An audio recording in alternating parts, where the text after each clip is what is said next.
Assalamualaikum warahmatullahi wabarakatuh. Today we are going to explain about our group project that is about the online ordering system. So, as we all know, with the coming of the pandemic, people prefer to use online ordering system rather than going physically to the restaurant. So we made a similar program that uses the online ordering system for a specific restaurant to ease customers to order from the comfort of their homes. I will explain about the source code that we use in this program. First is the payment class. The payment class has a composite relationship with the order class that we'll look on later. In this class, it stores the bank name, card number, security code, and the payment method. In all of the classes, we use the normal constructor rather than the default constructor. Next is the order class. Like I've said before, the payment class is a composite to this class, and this class is a composite to the class customer. All the calculation is done in this class in the total price method, where it calculates the total price of the food ordered by the customer. It shows that with each set chosen, it will multiply the price with the quantity desired by the customer, and if the customer wants to add sides, it will add its price to the total such as the sides chosen. The desserts will also be added to the price if the customer wants to order the dessert. The next is the address class. The address class is the subclass to the superclass customer. In this class, it stores the street name, the district, and the state of the customer for delivery purposes. Next is the member ID class that stores the username and ID of the member. This class has an aggregation relationship with the customer class. Lastly is the superclass customer. In this class, it stores the name of the customer's phone number, also stores whether the customer has a membership, and lastly, the data from the order class could be accessed from the customer class. Move on to the main class.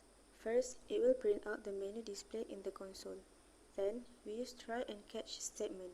In this block, buffer reader is used to read input file, and print writer is used to generate output file.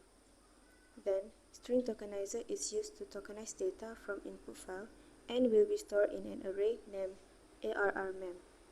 Then, scanner is introduced. Also, an array of subclass is declared here to store data that user input.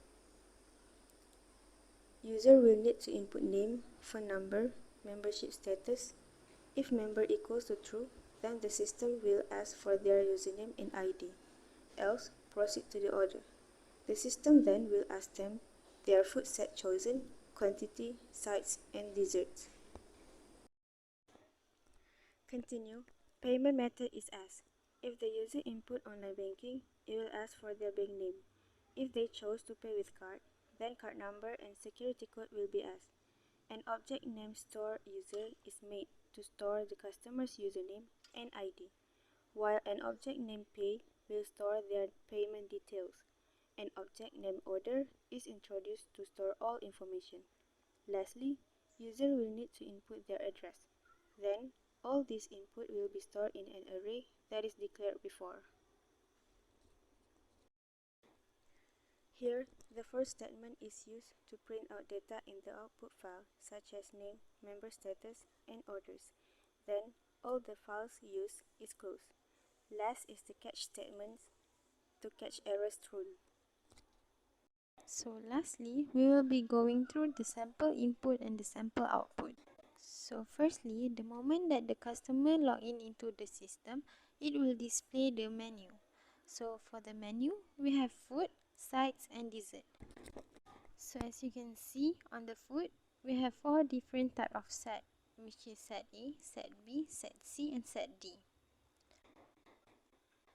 Each set has a different type of food with a different prices. We also make an option for the customer to add on some sides. We also provide a dessert for the customer. but the dessert will be based on the day that the order is made. For example, if the customer make an order on Monday, the dessert will be an ice cream. Next, let's move on to the sample input.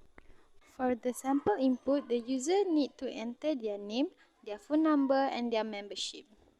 After that, they can proceed to choose what type of set they want. They also need to enter if they want sides or not, and they want dessert or not.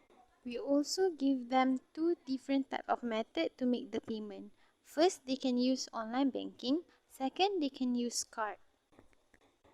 Lastly, after they successfully make their payment, they need to enter their address for the delivery purpose.